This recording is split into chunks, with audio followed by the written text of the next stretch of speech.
Jai Prabhuji, hello. We are at the fourth class in the course about the book Experimenting with the Truth by Prabhuji in the section that deals with the mind, the specific course that deals with the mind. And today we meet another question regarding the mind. In this book we have a format of questions and answers that allow us not only to come in touch with Prabhuji's message, Prabhuji's words and explanations, but with a dialogue. And in this dialogue we can find ourselves. This format of a dialogue, we can find it in many Upanishads, in the Bhagavad Gita, in many scriptures. And it, again, allows us to see the specific place, specific set of mind, specific viewpoint that we all have, because we are all minds, and the mind is the same. We said that the mind is not an individual phenomenon, but is a universal phenomenon. This is why the nature of the mind is one. Of course, each one has a particular mind with particular set of complexes and questions and desires and thoughts and intelligence, etc. But the characteristics of the mind are similar. And this is why we all can read this question and find ourselves. And Prabhuji's answer will answer to each and every one of us that are situated in this way of thinking, which is mental, naturally. So, before we will get to look into Prabhuji's words, we will study the question, because it's a great opportunity to study the mind. We spoke about the nature of the mind. Prabhuji spoke to us about the characteristics of the mind, etc. And I think that we can find it very exact, clear, manifested in the question itself. It provides to us. And again, I think this is a question that we can all find ourselves in the question. Meaning this is the way that we would probably ask such a question, in a similar way. Okay, so the question, let's study. The question is as follows. How can I control the mind, or at least pacify it? Okay, let's see how many characteristics we can see manifested in this short question. The first element, how? We already spoke about it, I believe. The mind seeks a method. We want to be able to manipulate the situation, to change the situation. So we ask how. We're seeking for some prescription, some recipe, some plan of action, steps, what to do, when to do, how to do. Otherwise, we feel helpless. What can we do with knowledge that we don't know what we can do with? With inspiration. As minds, we are seeking a method, an explanation of what should I do. And here we get to the second element that we can find in this question. Another characteristic of the mind, the identification with a doer. We spoke about the components of the mind, that one of them is the ahankara, which means I am the doer. All of us feel that I am in full control of whatever happens to me, and I need to operate as the controller, because I'm going to control my life. We think that we are the controllers. And this is why this question is asked out of this perspective. How can I control my mind, or at least pacify it? Meaning, it's in my hands. I am the doer. It's in my hands to change my situation. So after we ask how, we see the element which indicates the seeking of a method. We also see another element of the mind, which is the identification with a doer. I am the doer. It's in my hands again. More elements that we can see here. In this question, the mind is seeking control, right? Explicitly, even we see it in this question. How can I control my mind? I want to control my mind. And this is another expression of the nature of the mind, that we want to control life. Prabhuji speaks about acceptance. Prabhuji speaks about relaxation. Prabhuji speaks about surrender. We listen to Prabhuji and then we say, okay, so how can I have control and create acceptance? Of course, this is absolutely paradoxical, and by control, we will never bring ourselves closer to acceptance. The nature of the mind is not to accept, it's to find problems, and it's to desire to control. So the third element that we find is control. Another element that we can find in this question, we see in this question that is asked, how can I control my mind, or at least pacify it? Clearly, what the mind is seeking here is pleasure. We recognize our situation as uncomfortable, painful, disturbing, distressful, and we are seeking relief and joy and happiness and pleasure, some imaginary pleasure. When we spoke about the clashes, how our movement as minds are from pain to pleasure. Every moment.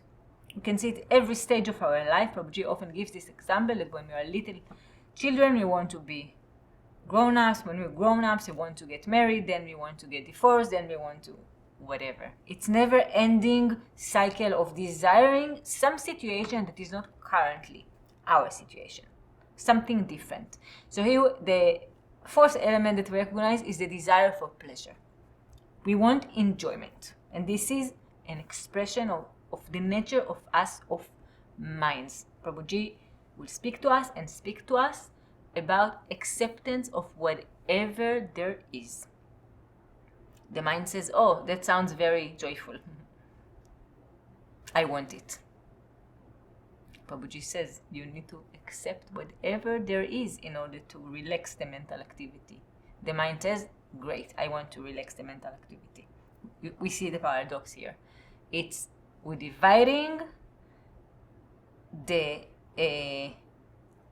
all the situations in life that Prabhuji tells us we need to accept everything that happens, and we say, okay, we like this part of acceptance, and then we reject all the parts that we do not accept and we don't want it, and by this we are not accepting. Which, of course, we also see the paradox of spiritual life, paradox of this process, because we want to lead ourselves into a situation that is different than our nature as minds. So we need to recognize within ourselves what are the mental attitudes and not let them control us. Okay? More elements. The mind in seeking a change, we kind of mentioned it already. We want a different situation than what currently is the situation, and this is, of course, we create conflict. It's opposite and acceptance. So one element was we're seeking pleasure as mind, and the other element is we want something else to happen. The current situation needs to change. Again, the opposite of acceptance. And ultimately, in this question, what we can recognize is that we speak about the mind as something that is different than us. And this in itself is a misconception. The mind is us. And this is why there is nothing that we can do with the mind. We are the mind. We are the one that wants to get rid of the mind, to transcend the mind, to pacify the mind. And as minds, we will never be able to do it because we are creating more desires in the mind. We're creating more activity in the mind. We're creating more conflict in the mind by this attitude. Prabhuji says relaxation needs to happen. Surrender will happen. We cannot make it. We cannot force it. And if we need to summarize all this situation, I think that we can see, understand, and recognize that the root cause is the desire, that we want something. And we can see the wanting something versus accepting. And this wanting includes everything spiritual, everything blissful, everything truthful. Once we want, we're already creating the opposite of these objectives.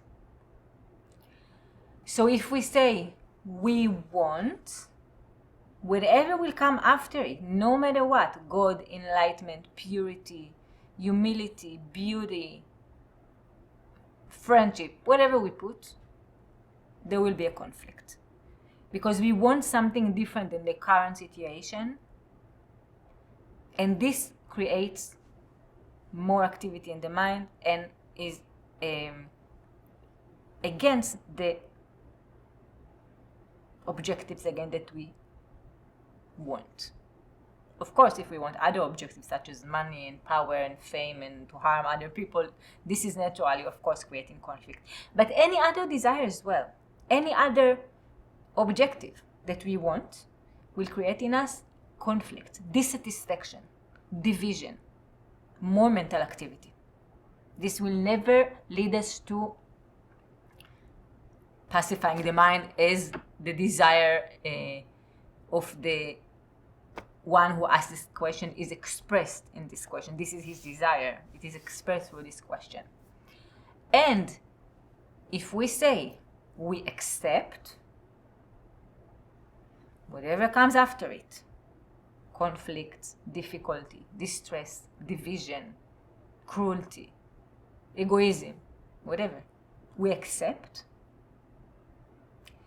the outcome will be, or the consequences will be, less mental activity, more harmony, more clarity, less mind, more in touch with reality.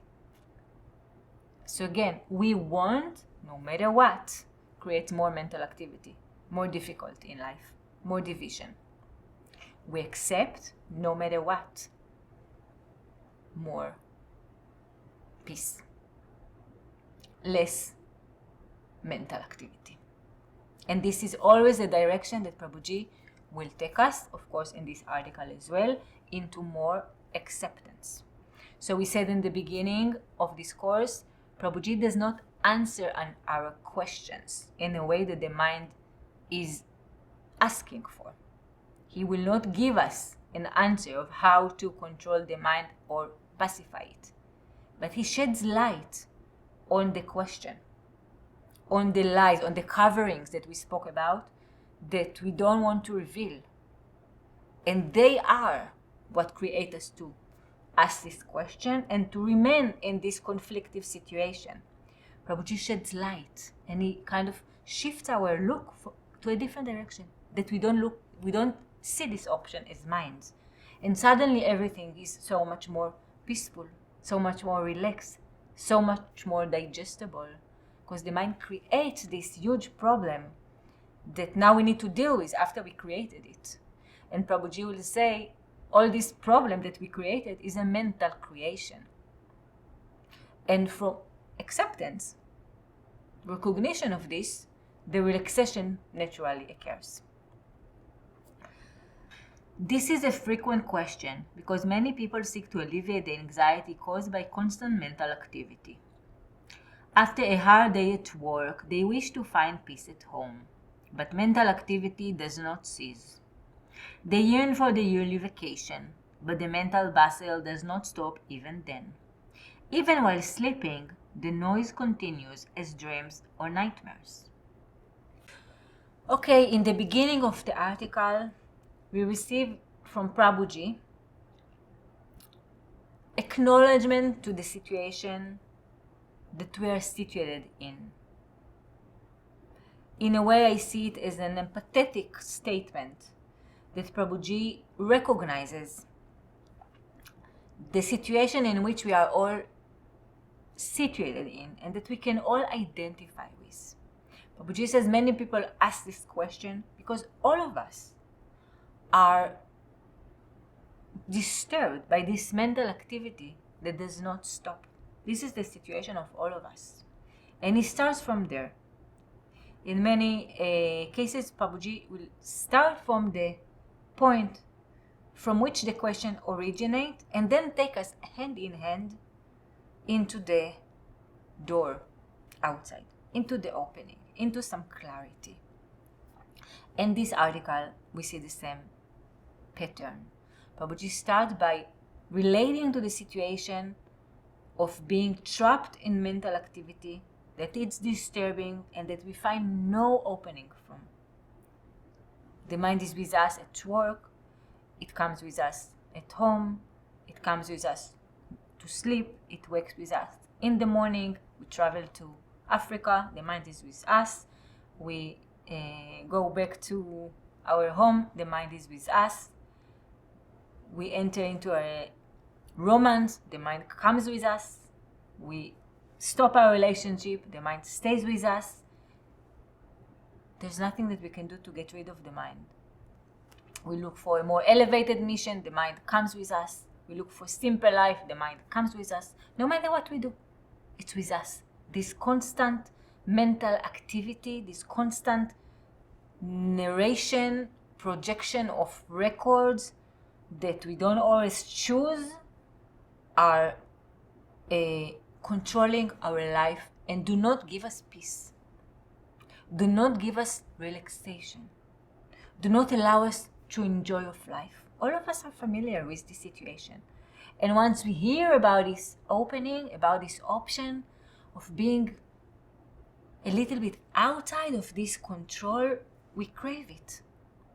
Why? Because we are all in this situation, trapped by mental activity that does not stop. And this is where Prabhuji starts the article. Now let's continue with Prabhuji, with his words.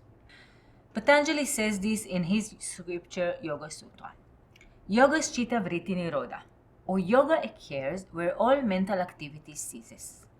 The mind is not a solid object, but an activity. Therefore, it is possible to dissolve it. It is like a dance. When the movement stops, the dance simply disappears. Similarly, the mind is movement. The speed of thoughts makes the mind appear solid, just as fan blades look like a solid circle because they rotate at a high speed. Okay, so again we see this process that we spoke about. Prabhuji starts from our situation in the previous paragraph, that we are helpless, that it's disturbing, that it's big, that it's humongous, we don't know where to start, we don't know what to do. Okay, we are there. Let's accept. It's true. And now, takes us hand in hand, a little outward, to Patanjali Maharishi, that speaks to us about the nature of the mind, that it's vrittis, it's mental activity, it's mental waves. These mental waves just come and go. There is no object here. There is no entity that is problematic. This mind that we spoke about, that it disturbed us, actually it does not exist, and this we discover as we go closer with Prabhuji into the mental activity and watch. Let's see, all this noise that we feel, what does it consist of? Just thoughts that come and go. We don't have here an entity, some animal, some person that sits and we need to deal with. These are just mental waves in the space of consciousness, as Prabhuji told us. So once we get closer again into the phenomenon of the mind, once we understand, as Prabhuji tells us, that this is not an object, it's just like a dance, there is occurrence, and once the occurrence stops, there is no mind really. It shows us some opening. It gives us some hope for a way out. We already feel some relaxation. Prabhuji says, the fact that we recognize the mind as something that disturbs us is an experience. It's not reality.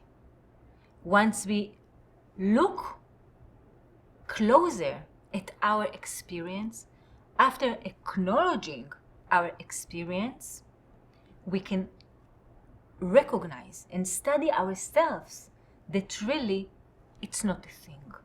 So we see here the process of the retroprogressive yoga that, again, as we said before we started to read the words of Prabhuji, always starts from acceptance. Whatever the situation is, as difficult, conflictive, problematic, unsolvable, we start from acceptance. It is what it is. Whatever the reality is, this is our reality. We're not dealing with changing the reality.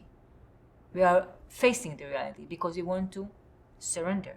We want to be in harmony with reality. How can we want a different reality and in this create more acceptance of reality? Of course, this will never be possible.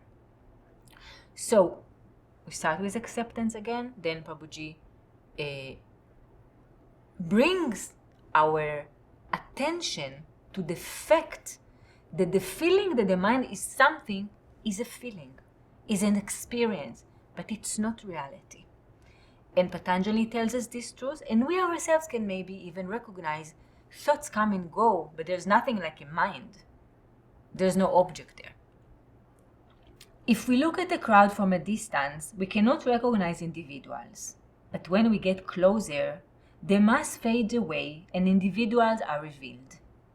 In the same way, if we look closely at the mind, we see thoughts in motion like waves in the ocean. As we observe mental content, we cease identifying with the thoughts and perceiving them as ours. Attentive observation of mental activity reveals our true nature as consciousness. And we get to the core, we said, of the message of Prabhuji, in my opinion, observation. We spoke before about acceptance, accept the reality, and what it allows us to recognize things as they are, to bring more clarity, to see more closely, is observation. Just observe whatever can be observed. We said this is Prabhuji's indications in any situation. With observation, whatever the situation may be, again, problematic. Maybe I am fat. Maybe I have a difficult test. Maybe I don't have enough money. Maybe I want to have a relationship. Maybe I want to stop my relationship.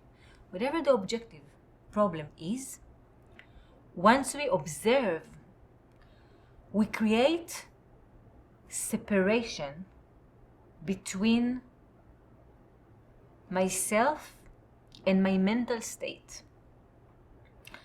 Ultimately, all our problems in life are never objective problems. Our problem is ultimately that we are disturbed.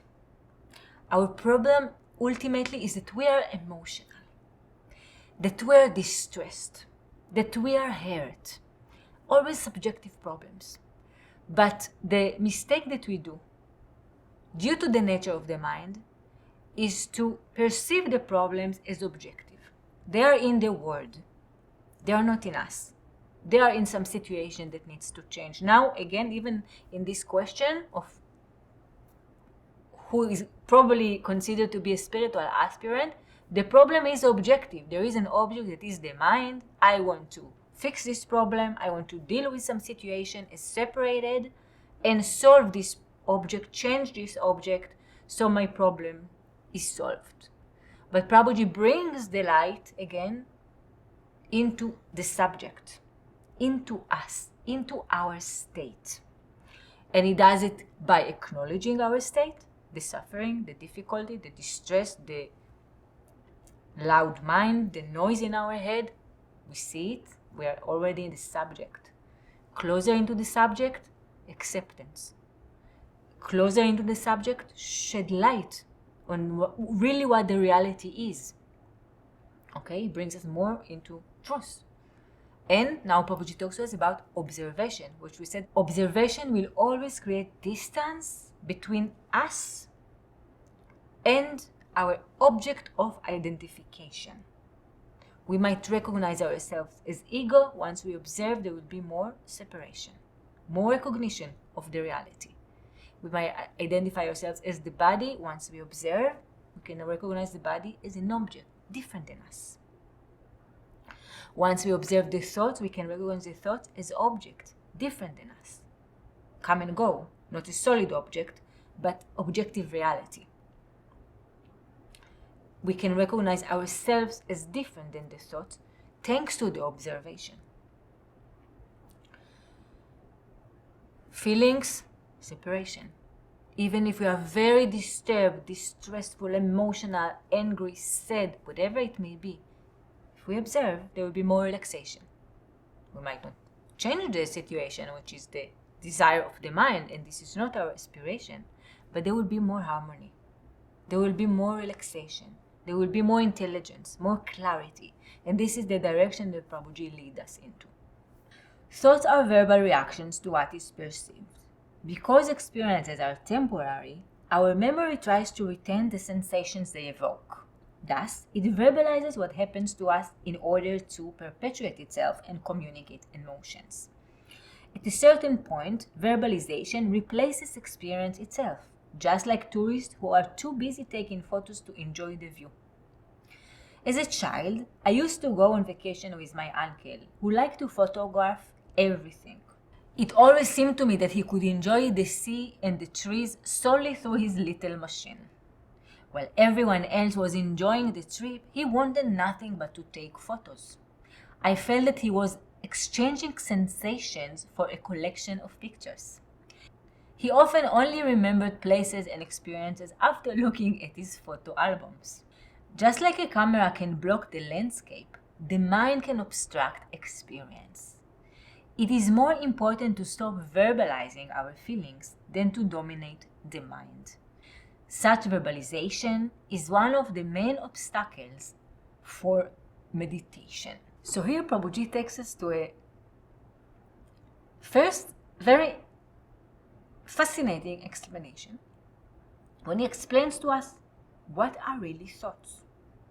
Okay, very interesting, very enlightening.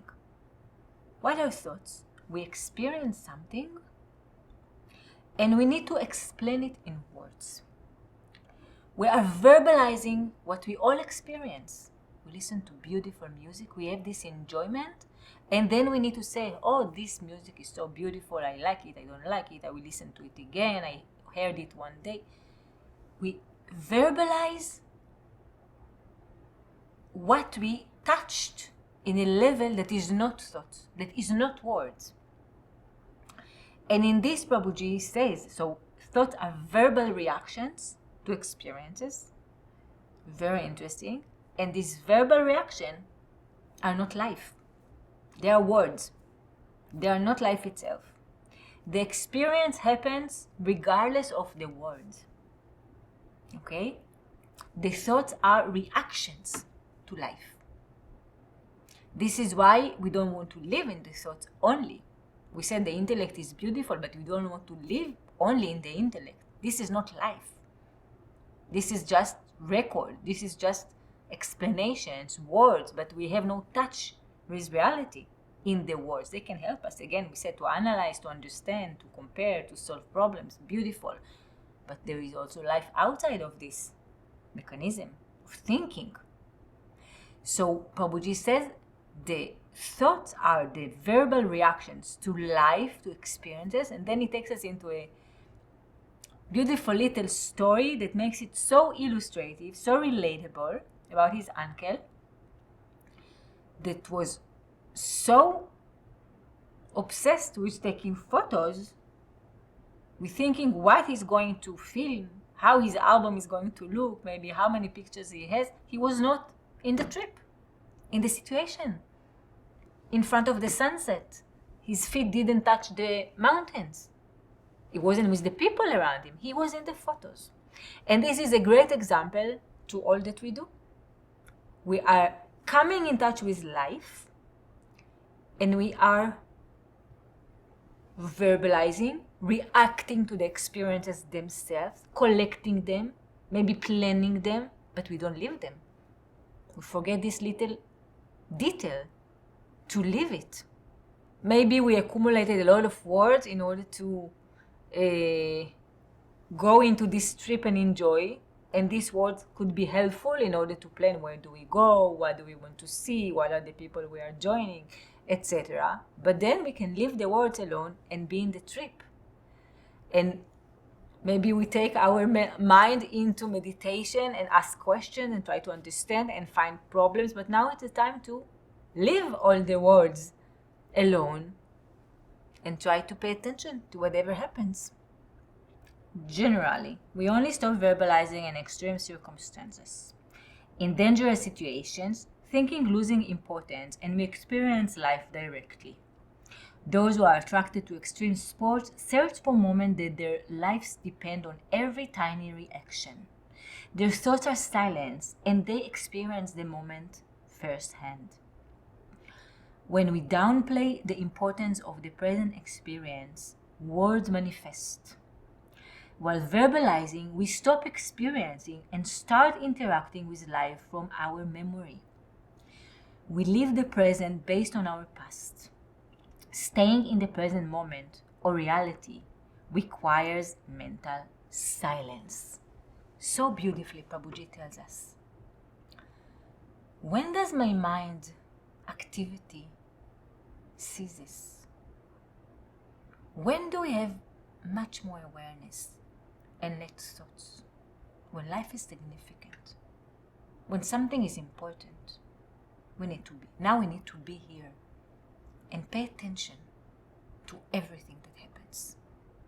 We cannot broadcast our records. We need to listen, attentive. And this is why we are attracted to situations in life where there could be some danger, where there could be some risk, where there could be some intense decision that needs to be done, because it brings our presence. We become attentive.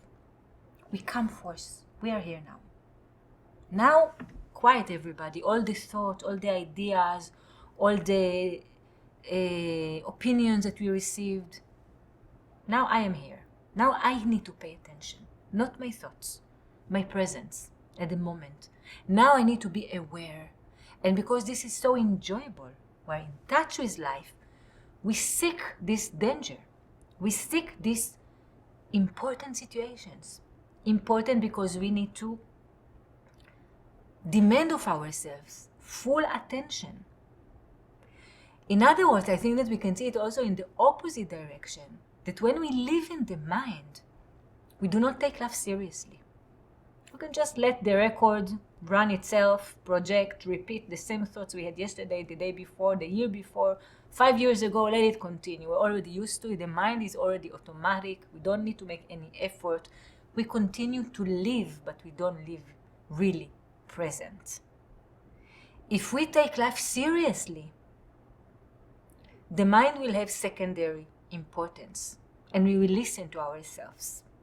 If we understand, in my opinion, from the words of Prabhuji here, the importance of our life, of the time that is passes, of the opportunities that life brings to us, we will be more present. And the mind will have a lesser significance, even though it will continue to speak constantly. This is the nature of the mind. But awareness will also be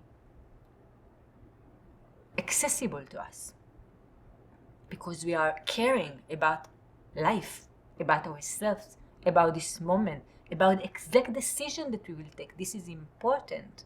And then we are more conscious. Then mental activity can subside a little bit. Since the mind does not really exist, it is impossible to dominate it. Nor is there anyone beyond the mind who can control it. Whoever boasts of mastering the mind has not transcended it, but has succeeded in having one part, the ego, control the rest. The ultimate reality is observation. Through observation, the mind is not mastered, but disappears. From consciousness, we realize that all mental and emotional activity, like clouds crossing the sky, are only passing occurrences.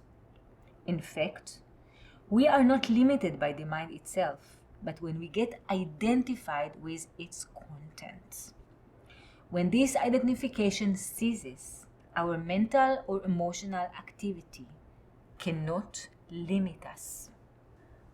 Prabhuji tells us a few of the aspects that we touched earlier. The mind itself has no power over us, has no control on our life. It is not a problem, as loud as it may be. It is not us. What limits us is our identification with the mind. We feel that we are slaves of the mind, and this is the slavery itself. Once we understand that this mind is a carence on the space of our consciousness, of our existence, of our present, it does not have any longer any power over us. In this situation, Prabhuji says, it's not that I master the mind and I can boast about it. I will never master the mind. I will never control the mind. I will never pacify the mind. Our nature, Prabhuji says, is observation. And observation is the reality, is not an entity. We will never be as an entity, as an ego, observation. But observation is accessible to us because it's the reality. And once we situate ourselves in observation, we can recognize the distance from the mental activity. We can recognize more distance between thoughts, and we can understand that this problem is not us, in fact, and experience the relief immediately. Because, again, this is not us. In this situation, if we feel that we are that we transcended something, that we mastered something, that we succeeded in something, whoever attributes it to his personal, individual existence is the ego. Because we cannot do it. No one does it, Prabhuji says. So when we speak about entities that transcend the mind, we have to speak about it in a language that we can refer to in the level of the language. But clearly, we can see in this word of Prabhuji, and we can find it in other references, Prabhuji will never say that there is a being that transcended the mind in a way that this being is exempt for this exempt from human experiences. What entities that we refer to them as being enlightened, as being transcendental, as being established in pure consciousness, transcendentally to the mind. These are the words that we use because we only have words. What they assist us with is that they have access to this view that we that are trapped with the thoughts himself cannot always see, because we are less used to live in observation. We are less used to live in touch with reality because we are so used to live under the control of the mental activity and identifying with it as if it is us. We are confusing our subjectivity with our mental activity. And these beings that are for us light, they are help. We speak about them as masters, as saints, as rishis. They see. What makes them different than us is not their experience as human beings. They are human beings like us. This is why they can help us, because they speak in our language. But they are more distant from their mental activity and more in touch with observation, that they can see all the complication. They can speak to us and tell us reality is observation. For us, reality is a mess. It's not observation. For these beings, reality is observation. For these beings, we can accept the reality. We can surrender to reality. And these directions that they bring to us are due to them being established, obviously, in this way of living, in this dialogue with life. Whoever managed to escape from the mental prison has nothing to pacify. Instead of being the ruler of your mind, I humbly advise you to be its observer. To transcend the mind, you must settle into consciousness and from there observe everything that is observable. Being the source of all virtue, observation allows us to transcend impurity. From the very moment that you observe, you are situated in your authenticity. So here Prabhuji touched the point in the question that we want to dominate. We said as egos, as minds, we want to control. We want to dominate.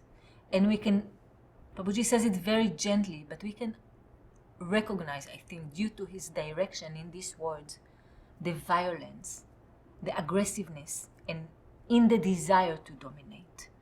The conflict that is already inherent in the intention that we have when we want to dominate, when we want to control.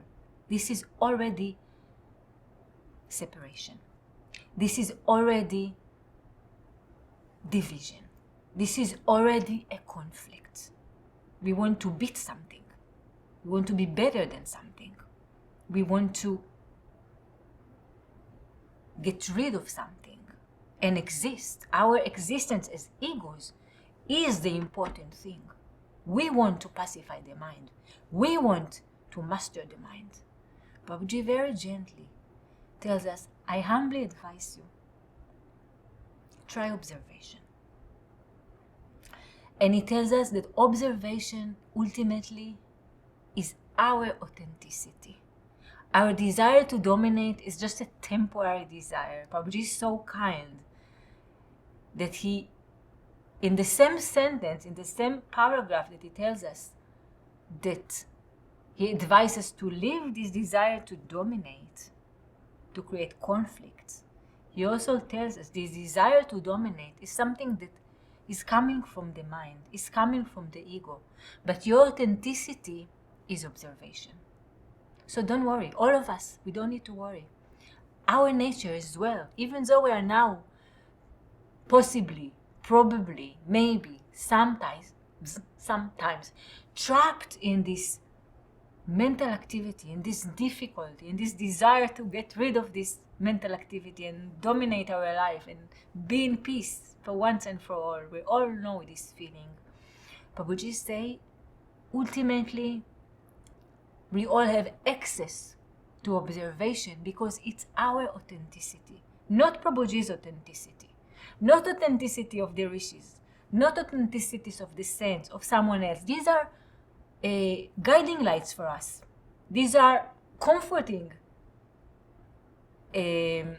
pieces of information for us. They give us hope. They give us direction. They give us evidence.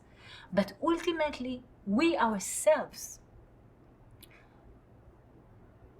are observation. Our authenticity, Prabhuji tells us, is observation.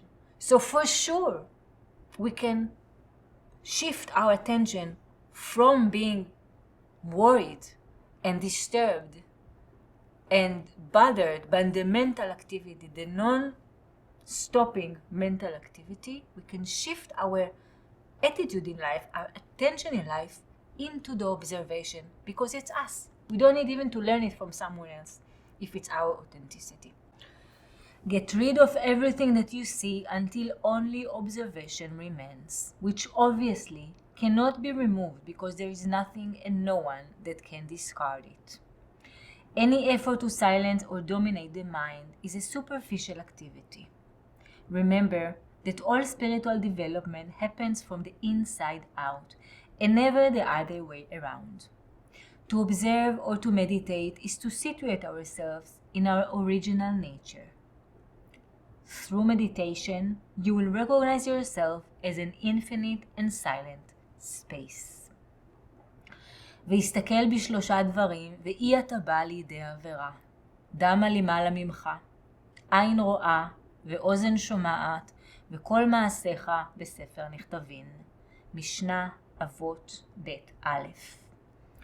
Reflect on three things and you will never come to sin. Know what is above you, an eye that sees, an ear that hears, and all your deeds are written in a book. Mishnah Avot 2:1.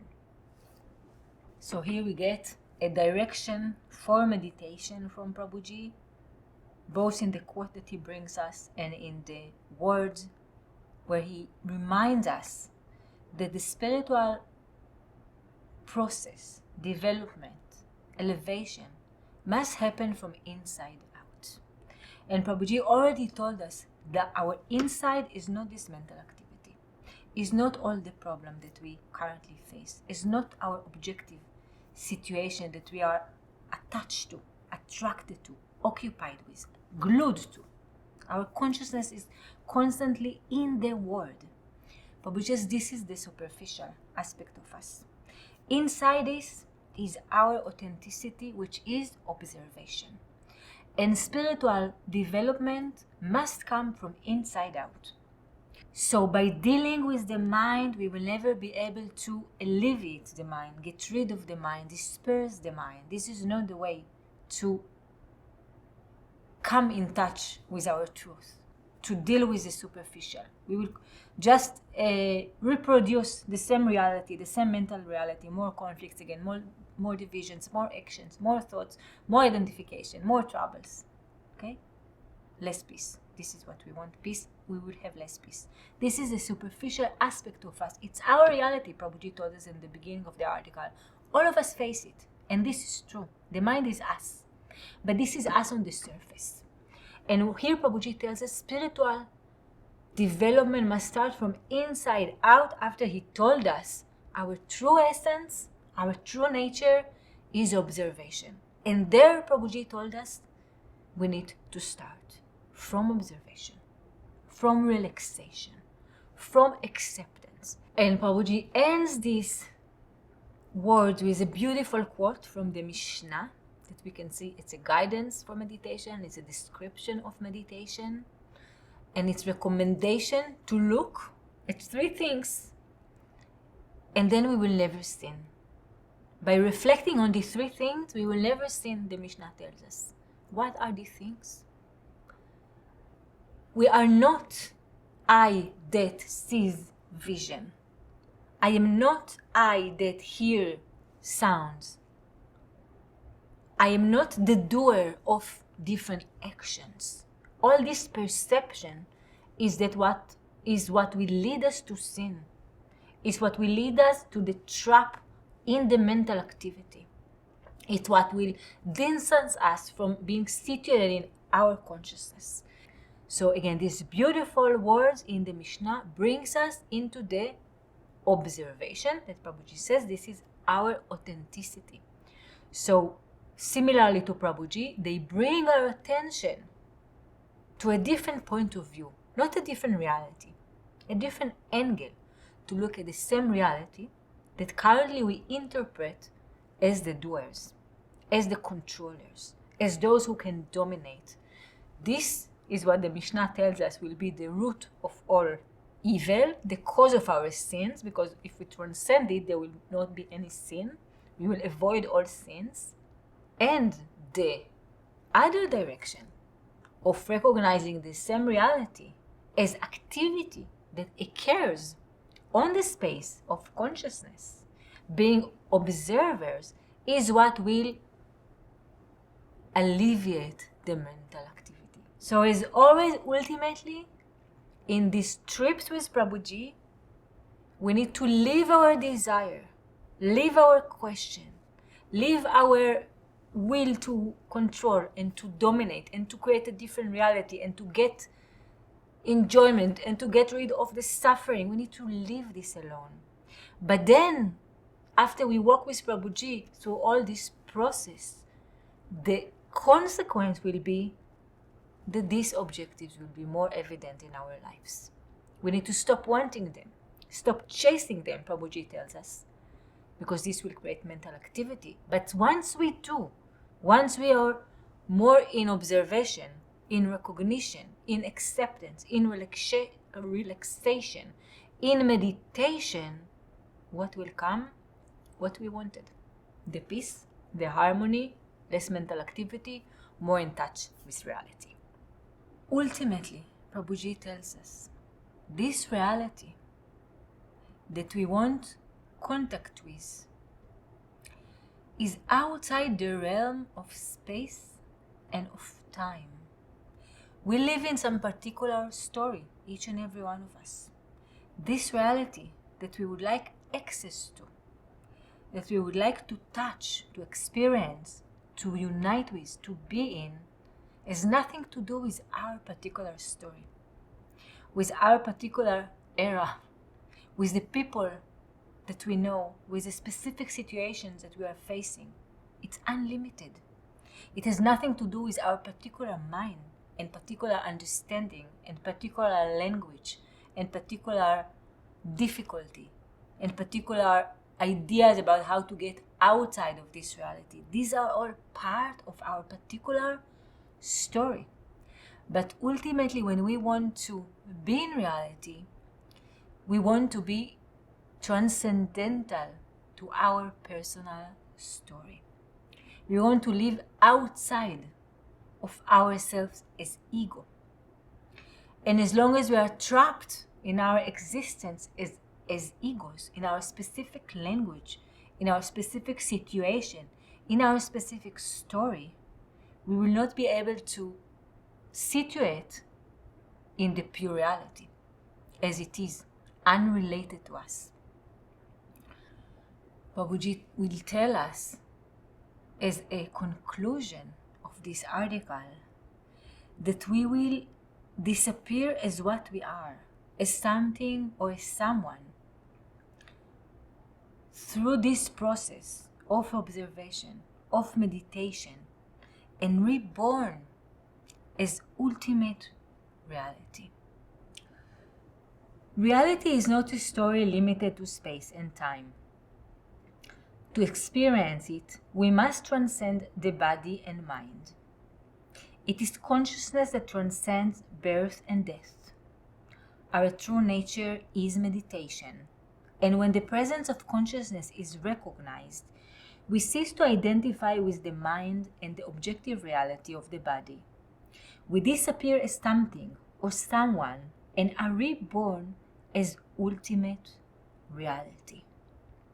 As we mentioned, I think that we can witness the process that Prabhuji walks us through from the mental activity, from our situation, from the situation from which this question originated, and goes with us and hand in hand through the doors that he opens to us outward.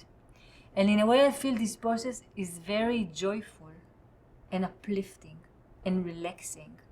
And at the same time, it's not always easy to keep on holding Prabhuji's hand as he goes higher, as he goes subtler into the situation in observation, in pure consciousness. So let's listen again to Prabhuji's words and attempt to taste something of what Prabhuji tells us. Reality is not a story limited to space and time. To experience it, we must transcend the body and mind. It is consciousness that transcends birth and death.